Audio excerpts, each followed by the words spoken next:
Hey friends, it's Gloria and welcome back to another video. I'm so sorry for my absence. I've unintentionally taken a hiatus due to life, due to newborn life, figuring out my baby and just settling into this new season of life together. We are all happy and healthy and doing well and love him so much, but I just haven't really had time to film or read or do much of anything really, even though we're at home a lot. But I miss you all so much. I miss this community and chatting with you guys on a regular basis. So I did film a book haul a while ago and I'm just getting around to editing it now. So this is my little intro for it, and I'll roll the clips of the book haul, and I do hope to have some more videos for you for December and just end of year content in general. But thanks for sticking around here, and I will definitely be seeing you guys in some more videos soon.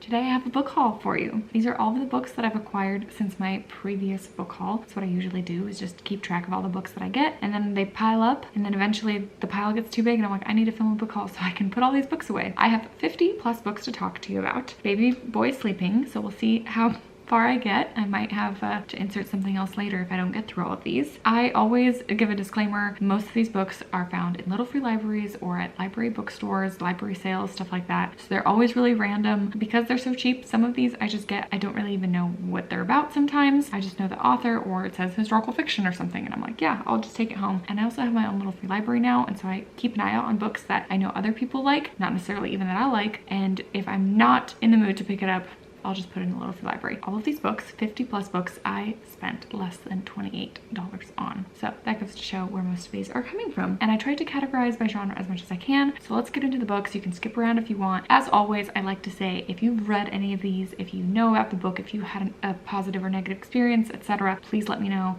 The comment section of my book haul videos are always my favorite because that is where I get recommendations. That is where books move up in my priority list. And so yes, would love to hear any of your thoughts down below. Let's start with classics. I wanted to show this beautiful edition I got of Little Men. The Little Women I read a few years back, one of my favorites. It was such a standout, wonderful read. And there's two more books in the series, Little Men and Joe's Boys. And I found this old edition. I mean, look at these end papers. They're so cute. And these little illustrations. This was published in 1947. So that was such a fun find. I can't believe I found it. Speaking of sequels, this is technically not a classic, but I found Scarlet, which is the sequel to Gone with the Wind, which I have not read. I have that on my shelves. Whenever I get to that, and if I like it, maybe I'd want to pick this one up. I couldn't really pass it up. Again, probably for free or 50 cents. And this was like perfect edition, like never been opened kind of feel. I have read this classic, Animal Farm by George Orwell, but I want to do a reread of this because I read it in high school and I don't remember too much. Next, I found The Mill on the Floss by George Eliot. George Eliot, I know, wrote Middlemarch, and that is one that a lot of people love. People love this author. I have yet to read from her. I have absolutely no idea what this one is about, but I keep my eye out when I see classics at thrift stores and library sales and that kind of thing. And if I've heard of the author, then I try to grab them and hopefully we'll read it someday soon. In a very similar vein, I picked up The Moonstone by Wilkie Collins. I wanted to read The Woman in White for Victober, but alas, I have yet to really finish any books due to having a newborn child. But this is another author that I've been meaning to read and would love to try. Another author I've been meaning to try is Edith Wharton, and this is Ethan Frome. I have The Age of Innocence also on my shelves, and that one is more towards the top of my priority list if I were to pick this author up, but again, couldn't pass this one up. And then these last two classics I'm intimidated by and don't really have a desire to read, but I feel like with my classic shelf, you know, I have them on there, and if I get the urge one day, great, and if not, it's a classic. It can sit on that shelf for a little while. If years go by and I still haven't read them, I can give them away. That's a long disclaimer, but the first one I'm talking about is Gulliver's Travels by Jonathan Swift. This is an interesting little edition I found. This feels very old and used and loved. This is also a 1948 publication of the book, but it's pretty beat up. I don't really know anything about it, but I like traveling. And then the last one is The Name of the Rose by Umberto Eco. I know this has to do with like the priesthood or monkhood and the church, and it is a mystery, and it is maybe kind of like deep and thought-provoking. I don't know if it's my kind of read, but it's a classic. Couldn't pass it up.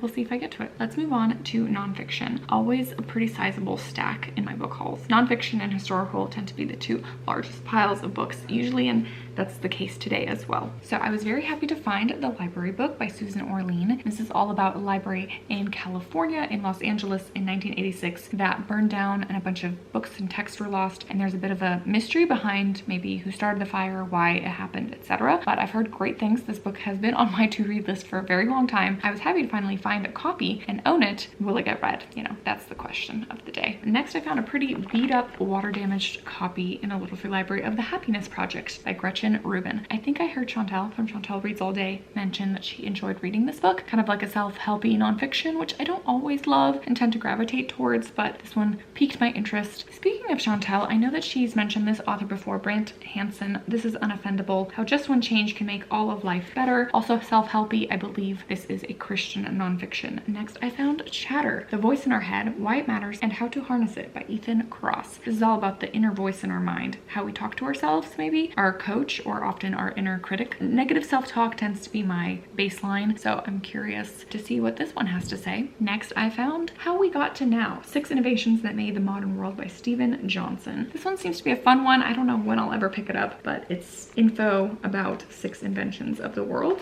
and I feel like that would be a fun, interesting read to learn some new facts. Next, I brought home The Warmth of Other Suns, The Epic Story of America's Great Migration by Isabel Wilkerson. I read Caste by this author, and that was a fantastic nonfiction about the caste system in the US, and this is all about the Great Migration, which is, I believe, when the Civil War ended and all of the people who were free from slavery were moving up north. I could be wrong. I am bad at remembering historical facts, but I would love to read this and would love to learn more. In a little free library, I found The Stolen Year, How COVID Changed Children's Lives and Where We Go Now. This book is probably already dated. It was published in 2022, and I don't know how maybe things have changed in the last year on this subject matter, but I'm curious to see what this book has to say. And lastly, for nonfiction, I found 2 cookbooks. Now, I've mentioned in previous wrap-ups that I am part of a cookbook book club this year, where there's a group of us, and every month there's a new host who picks a cookbook for the month, and everyone picks a different recipe, and then we come together and bring our dishes and eat together and discuss how the dishes went and just visit in general. But I've been having so much fun exploring different cookbooks, trying different cuisines. Now, these aren't particularly different cuisines, but they were some cookbooks that were on my radar, so I'm glad to have found them for 50 cents, which is very cheap for a cookbook. The first one is Half Baked Harvest, super simple. So Tegan Gerard is the one that runs Half Baked Harvest. I follow her on Instagram. She has a lot of great recipes and a great blog. I actually picked the other Half Baked Harvest cookbook for my pick. I think it was in May or June, but this is her older cookbook, and I already have tabbed a bunch of recipes that I would like to try in it. I also picked up Magnolia Table by Joanna Gaines. This person is mostly known for her homeware line and Targets, but she's also a cookbook author. This is more, I think, kind of like Southern cooking. I looked through the recipes and I have tabbed a ton, but it's very like, there's lots of butter and dairy and comfort food like dishes in this, but I'm excited to hopefully try a few of those as well. Let's move on to historical fiction. I don't tend to read synopsises in a lot of these books, so some of these, hopefully they're historical. They might not be, but I tried my best to categorize them. The first one is The Queen's Gambit by Walter Tevis. Now, I watched the Netflix series and really enjoyed it. I don't know if I want to read this book. You tell me if you've read it. Is it worth reading, especially if you already watched the show? Like, is there anything new from this book? Because it's quite a short read and the show was so well done. So I'm curious if this one is worth it. I've heard fantastic things about The Mountains Sing. This is set on the backdrop of the Vietnam War, and I haven't read too much historical fiction that has to do with that, so I would love to expand my horizons and read this. I've heard nothing but amazing things, so I was so happy to have scored this one, and hopefully we'll get it read sooner rather than later to diversify my historical fiction reading. I found Three Sisters, Three Queens by Philippa Gregory. This is part of the Tudor series. I have the very first book of that series, Lady of the Rivers, and this is some number in the series because I think there's like 18 books or something crazy like that. Don't know when I'll ever get to this series, but I want to try it, and I again picked this up. We'll see when I get to it, but I do want to try it and start with the first one. The Other Berlin Girl is the most famous one in that series, but I made a whole series spreadsheet tracker thing recently, and this is definitely an author that I want to try, a series that I want to try, because I feel like I could get along with the Tudor time period. I think it could be really interesting to explore that. Next, All the Children Are Home by Patri Francis. Never heard of the author, never heard of this book, but it is set in the 1950s and 1960s in Massachusetts, and it is about fostering and about a foster family that takes in an Indigenous girl, and their lives are changed forever. The premise kind of sounds interesting, but I've never heard of it. Let me know if you've read it or if you've heard of it. I found this little slim novel in a little free library, The Kitchen Boy, a novel of the last Tsar by Robert Alexander. I cannot pass up a book that has to do with the Soviet Union or Russia or Ukraine in any capacity, because I'm part of that culture, and so I am always drawn to those books, whether they sound good or not, or are highly rated or not. But Tsar Nicholas was part of the Romanov family that was all murdered by the Bolsheviks, and so this one has to do with the Russian Revolution. Not sure what this fictional book has to say on the matter, but it is short, which I like. A book that is not brief quite a big one, is A Brief History of 7 Killings by Marlon James. This is the winner of the Man Booker Prize, and I tend to not get along with books that are prize books. And I know this author wrote The Book of Night Women, which was recently reviewed by Jolene from Bookworm Adventure Girl and Gemma from Gemma Books, and they both really loved that one. But I've always just been drawn to this cover. There's a hummingbird on it, and I like yellow. And this has to do with Bob Marley. So I believe it is set in Jamaica. It has to do with the mystery of his killing, CIA agents. I have been to Jamaica before. I would love to read something that's set there. A book that I've already read that I really loved and I'm happy to have found is The Nesting Dolls by Alina Adams. This is a book that is set in 3 different time periods, 1931, 1970, and 2019. First 2 historical timelines are set in Odessa, and then the last one is in Brighton Beach. And this is a multi-generational family story about a family that starts off in Odessa, goes to a Siberian gulag, and then the descendant and great-great-granddaughter set in 2019. And being like an immigrant and dealing with your family culture and all of that, I related so much to this book. This wasn't like an amazing historical fiction because I tend to not love dual timelines. You don't get enough time with one character, and you know, it's a short book to unpack 3 full character stories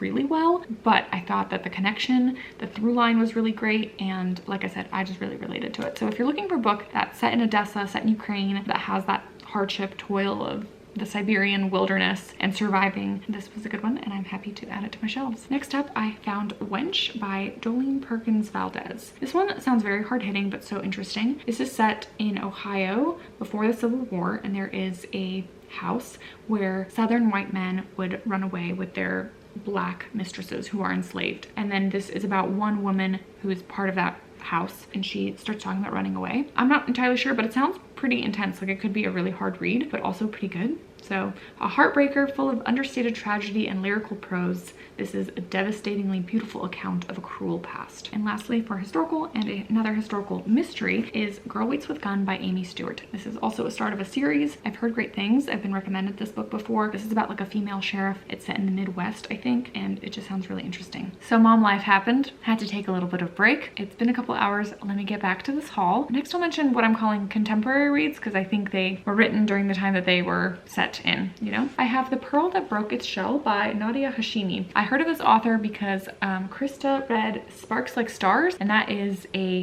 book that is set in Afghanistan, kind of compared to Khaled Hosseini's books, and this one is also set in Afghanistan. Kabul, 2007. Taliban rules the streets, and this is a family story, so I think also this might be like a similar reading experience to like a Khaled Hosseini book. He actually blurbed it. A tender and beautiful family story, a portrait of Afghanistan and all of its perplexing enigmatic glory, and a mirror into the still ongoing struggles of Afghan women. So that sounds like a good read. Next, I found The Hour I First Believed by Wally Lamb, and this is a novel of the Columbine school shooting, which I read Columbine by Dave Cullen, which is a nonfiction book about that school shooting. A very hard read, but so well done. And this is a novel from the perspective of a teacher in that school, which sounds just so interesting. Next, I have an author that I've really enjoyed, Christina Baker Klein. This is Bird in Hand. So I've read her historical books, Exile and Orphan Train. This is a book that has to do with someone's life is turned upside down after a car accident. So someone may be dealing with grief, trauma in some capacity, but she's an author that I'm interested in trying to read to zero, which is reading her entire backlist. Another author that I want to read to zero, reading all of her books. I've really enjoyed the ones I've read so far, and that is Leanne Moriarty. This is The Last Anniversary. I believe this is one of her first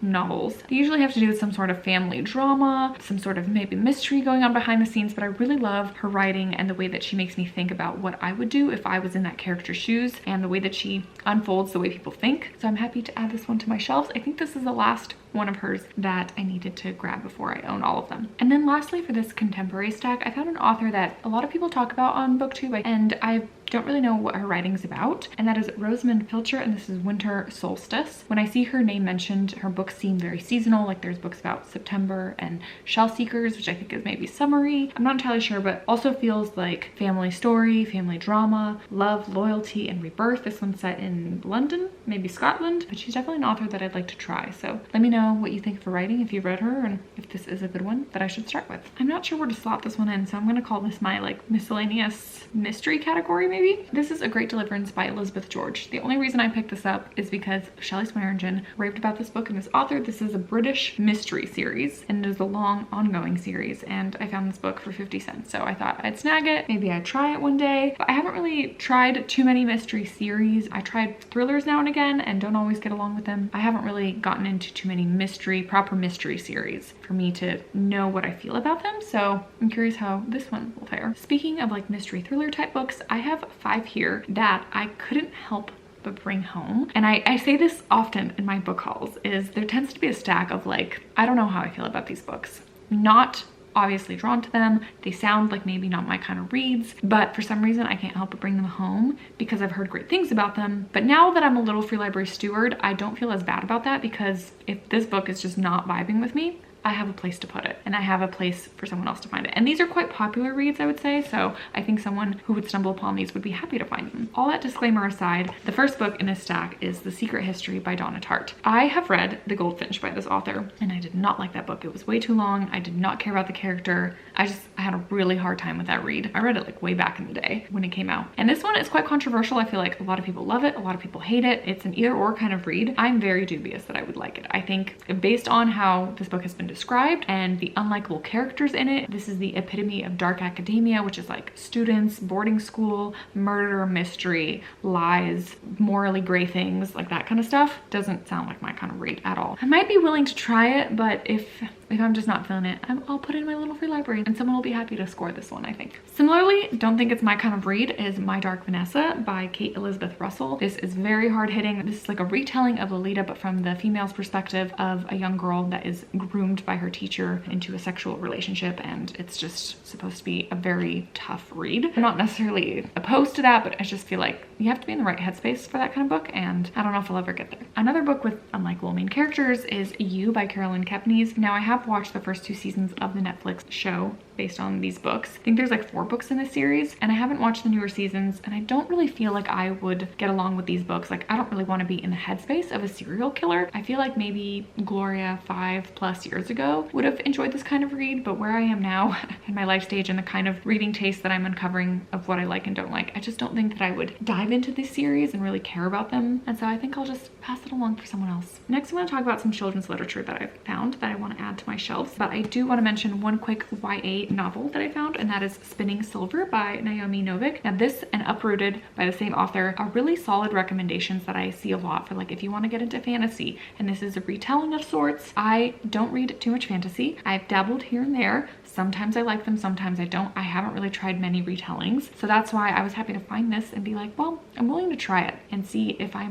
will be pleasantly surprised. Maybe I'll really like my time with it. Now for some middle grade, I found Ghost by Jason Reynolds. This is a really beloved like 4-book series. They're very short middle grade series about a track team. I just hear wonderful things about it, so I was happy to find this one. Next, I found this cute little edition of Winnie the Pooh by A.A. Milne. I have an illustrated one, I think, of this one on my shelves. It's in my son's nursery now, but I found this little cute like penguin one. I don't know if I've actually ever read Winnie the Pooh. I remember really loving and watching the series as a child. This next one I believe I read when I was young in elementary school, but I can't remember. Flipped by Wendelin Van Dronen. This is a cute little middle grade love story, friendship maybe. I think I watched the movie. I remember the movie was really cute too. So I feel like this is just like very sweet, adolescent, innocent, the start of like crushes and romance, I think. I could be wrong though. Speaking of rereading, I found The Giver by Lewis Lowry. I remember really loving this book when I read it the first time, however many years ago in school, and I didn't realize this was a quartet, and there's 4 books in the series, and I recently talked about it in my series video that I would love to not only reread this first book but then finish it off and read the remaining 3 as a whole, kind of like in one go. I feel like that'd be really nice. Another one I was happy to find, I know that I read this as a child and I know that I loved it, and that is The Tale of Despero by Kate DiCamillo. This is also a very beloved author and a very beloved book about this little mouse and the adventures he goes on. And then this last one for middle grade is A Time of Angels by Karen Hesse. I know this author because she wrote Out of the Dust. I've never heard of this book. Set in 1918, and it is about a girl who's separated from her parents by the war, and she's living with her younger sisters and her aunt in Boston. And this touches on the Spanish flu outbreak during that time period. Sounds like an interesting one. I really liked Out of the Dust.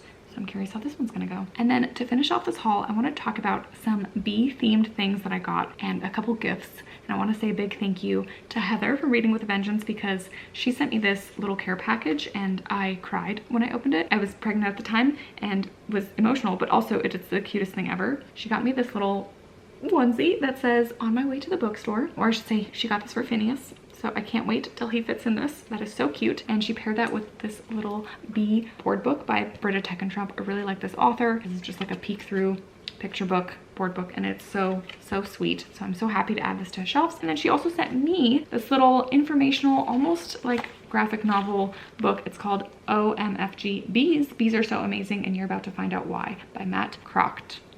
But this is a little booklet on bees, and she knows that I collect books with bees or anything about them, and I make videos where I read books about them. So I'm so happy to own this, and thank you, Heather, for thinking of me and sending it my way. It was very sweet of her. Speaking of bees, I was gifted this by someone for Phineas. Hello Honeybees. This is another really cute board book. If you're curious why I collect books with bees, go watch some bee videos. I'll link that down below. And I always explain why I'm into them. I promise I'm not crazy. There's a reason why. I should say bees or honey. And this is Honey Bunny, which is just like the cutest little book. So happy to have on this one in like a little free library as well. I can't wait to read all these with my son. And then not children's, but a classic, I found The Keeper of Bees by Jean Stratton Porter. All I know is that it's a classic, and I know of this title, and the only reason I heard of this book is because it was on Beautiful Minutia's Amazon wish list, I think. But I found this in a little free library, and it is a tale of World War I and a beekeeper, and I believe it is set in England. That's all I need to know to add it to my shelves. And then I was gifted this lovely bee puzzle by Cobble Hill. Seems very hard, actually, very intricate, but I was gifted this by my sister actually at my baby shower, which was so sweet that I got a little gift. And it wasn't just all cute stuff for the baby, but I got a little something fun. Not that I have time to do puzzles these days, but this is very sweet. I'm happy to add it to my puzzle collection. And also gifted by my sister more recently for my birthday. So I read a picture book in August by a beautiful artist that makes images and like nature images and animals out of pressed flowers, and then she created this beautiful picture book, and then she also has like other merch with her artwork on it. And I saw this beautiful tote, which is this rabbit all made out of flowers and the yellow straps, and this is going to be my new favorite book tote that I'm going to take to the library with me. It's so beautiful, so thank you, Olga, for gifting this to me. Such a beautiful gift. I would highly recommend, if you have people in your life that love like naturey, flowery things, anything by this author, even prints, I'll link it in below. Would highly recommend, because that was a very special gift to receive. Anyway, so that is my very large book haul. I will now try to organize my shelves before my baby wakes up again. But thank you so much for watching today, for spending some time with me. And like I said, please let me know down below any of your thoughts. Always welcome. And I'll see you guys in another video soon. Bye.